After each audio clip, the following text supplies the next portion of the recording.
So this is my content area case study for my Ed 461 class for Brother Wilson. So my student profile. I decided to base my case study on one of my students for my practicum class this semester. His name is Anthony. He's 8 years old. He's Hispanic and he's the oldest of his family. As you can see, I have some fun facts about Anthony. He makes his own breakfast every morning. His parents work a lot, so he's in charge of not only taking care of himself in the mornings, but also he takes care of his little siblings. He helps him get ready for school as well. His favorite cake is tres leches. He's bilingual, he loves playing tag, and he hopes to be a YouTuber when he grows up. And all of these fun facts were provided by him, so I thought I would share them with you. The reason that I chose Anthony for my case study out of the 12 students that I had in my classroom was because from the first time that I met Anthony, I knew that he was special. He was not the typical student that gets A's. He's also not the student that is liked by every classmate, and the teacher often ignores him. I have nothing against my mentor teacher, but Anthony sits in the back of the classroom. He doesn't share a desk with any of his classmates, and when he tries to sit next to a classmate, they would often ask the teacher to change them to another part of the room.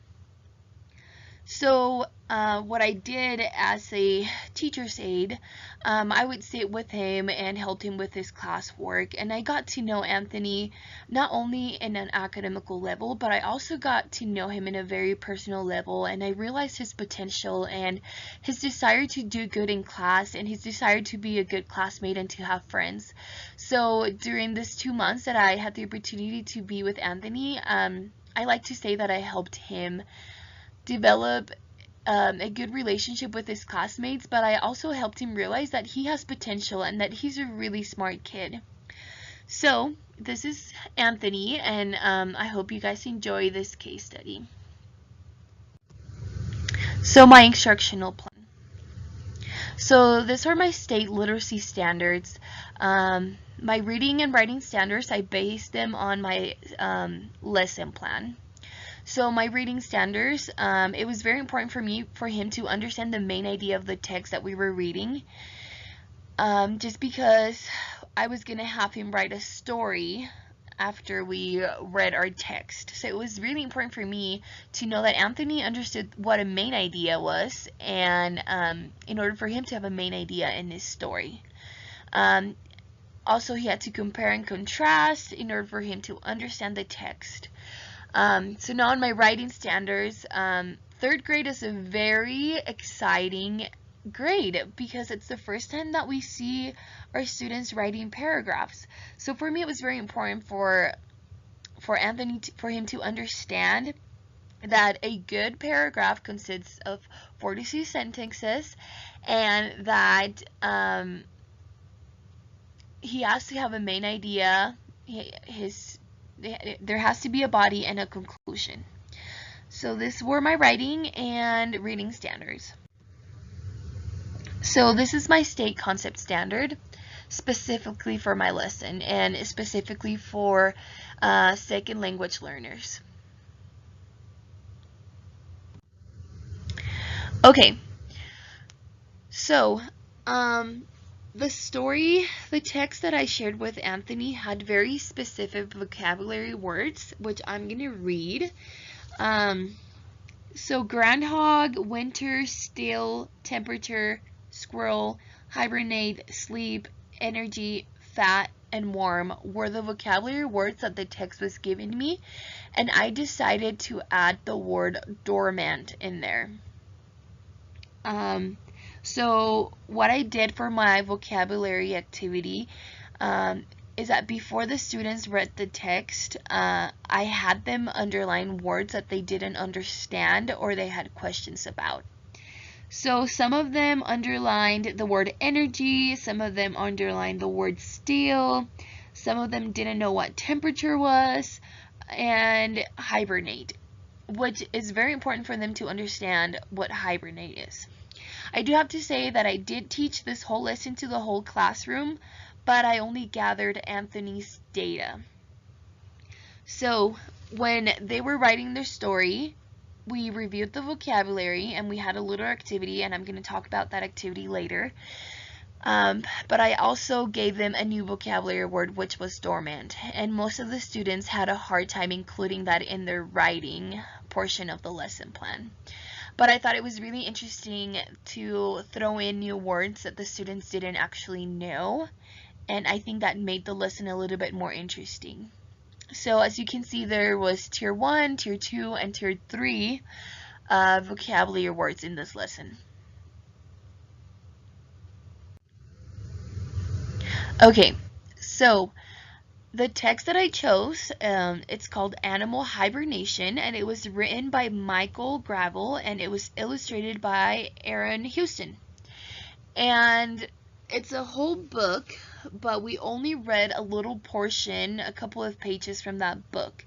And the lexile of that section of the book, it's 500L to 600L. When we were reading this, I asked Anthony to read this story with me, and he was really shy at the beginning, and I didn't want to pressure him to read it to me because I knew that he was going to make a couple of mistakes just because he was stressed and I was standing right next to him. So I actually asked him to read the story to one of his classmates, and he did very well. There was a couple of mistakes that he made, but it's totally understandable when it comes to second language learners. But he did understand all the vocabulary words from the text.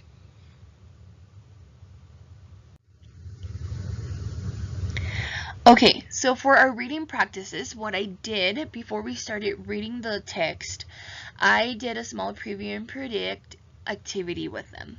I asked them to read the title for me, and before they were allowed to look at the text, I asked them if what questions they had when they read the phrase animal hibernation. And we talked a little bit about animal hibernation, and they shared with me what they knew about hibernation and what they knew about the animals that usually hibernate during winter. And I thought that was a really cool activity because the students knew that we were going to talk about hibernation, and they connected the dots, and they knew that we were going to talk about an animal that hibernates during the winter. Like I previously said, I had them underline all the words that they didn't understand. So every piece of paper is different. Every student underlined something different. And we were also able to access prior knowledge because most of the students actually knew what hibernation was, and they were able to share what they knew with their classmates.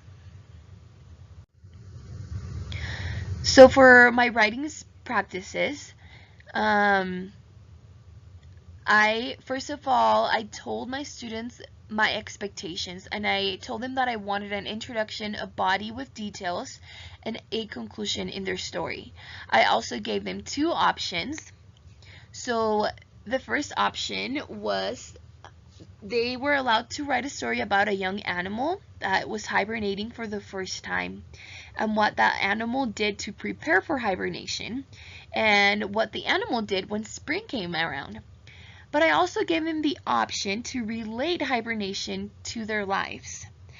So I asked them to think about how their behavior changed as the weather got colder, and what things they do differently in the summer from the winter.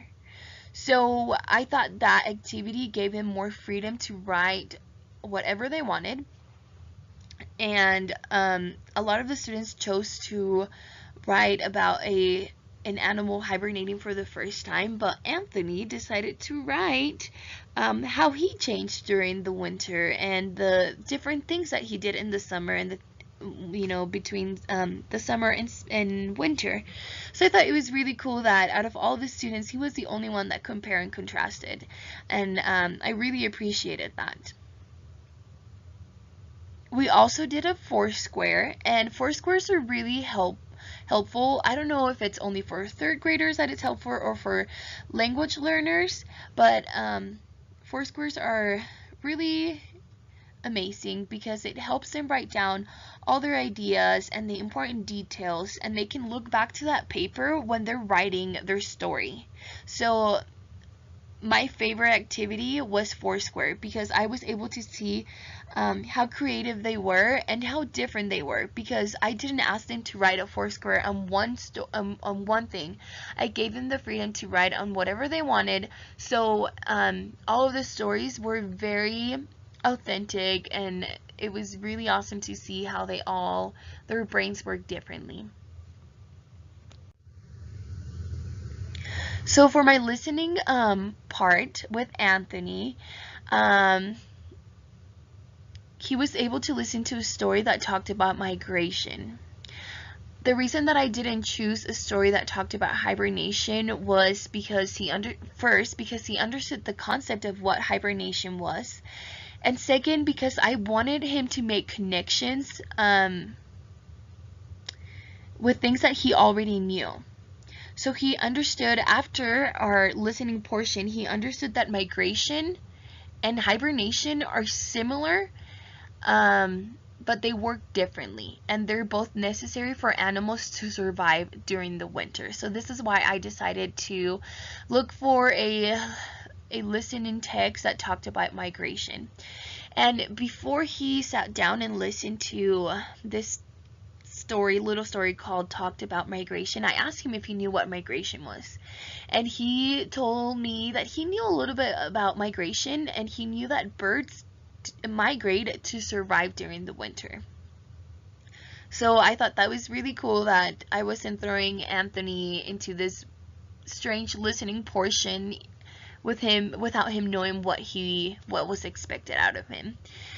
So I was actually really nervous about this part of the case study because Anthony not only struggles with the language, but he also struggles to pay attention. I wouldn't be surprised if Anthony has ADHD, so I was really worried about this part of the case study because I know that he's a good student.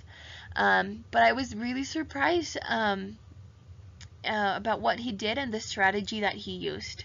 So he sat down, he put on his headphones, we made sure that the volume was up, and I told him to press play when he was ready. And he sat down and he just stared at the keyboard for 3 minutes. He didn't look around. He wasn't looking at his neighbor to see what they were doing in their computer. He just stared at his keyboard until the story was over. I was really, really impressed. I told Anthony that he could write down notes if he wanted to. He didn't write notes at all. And after the listening portion, we went to another room and I asked him very specific questions about the text. I also asked him to tell me something that he learned about the text, and he just impressed me. I have no words. He impressed me. He understood the whole thing. He was able to sit still, which he normally never did during class. And honestly, I think he was able to do all of that because I had very high expectations. And he knew that he was my case study student from the beginning because I wanted him to be my case study student. And I had such a high expectation that he didn't want to let me down. So I think as teachers, it's very important to set those high expectations for our students because they will be able to notice that. So for my speaking portion, I had Anthony read his story that he wrote for one of his classmates. And his classmate had to give him feedback, and then his classmate had to read the story for him, and he had to give feedback to his classmate. I also had them use the vocabulary that we had learned for our story during a conversation they had with one of their classmates. So that was really cool. That was their exit ticket. They couldn't leave without having at least a 2-minute conversation with their classmate using some of the vocabulary words that we learned on that day. So for the technology part, I think this was the funnest part of all. At least for me, I don't know if Anthony enjoyed it, but Anthony was able to write his story on the computer, and he added some pictures, and he made his story look like a little small comic book, which he was able to take home. This was really cool because first of all, he was really excited to show his parents, but second of all, I think there was a sense of accomplishment in his mind that he created something and he was able to take it home, and it was such a fun little book for him. So for my text set portion, so I decided to talk about animal hibernation and animal migration, because Idaho is a very cold state, and this is where animals migrate, and this is also where animals hibernate. So students know that. Anthony knew that immediately. He knew that bears hibernate during the winter, and that birds go to warmer states or warmer countries during winter as well. So that's why I decided to do that, because Anthony was able to relate to those animals because he lives in this area, and because he's familiar with those two concepts. Okay, so this concludes my case study.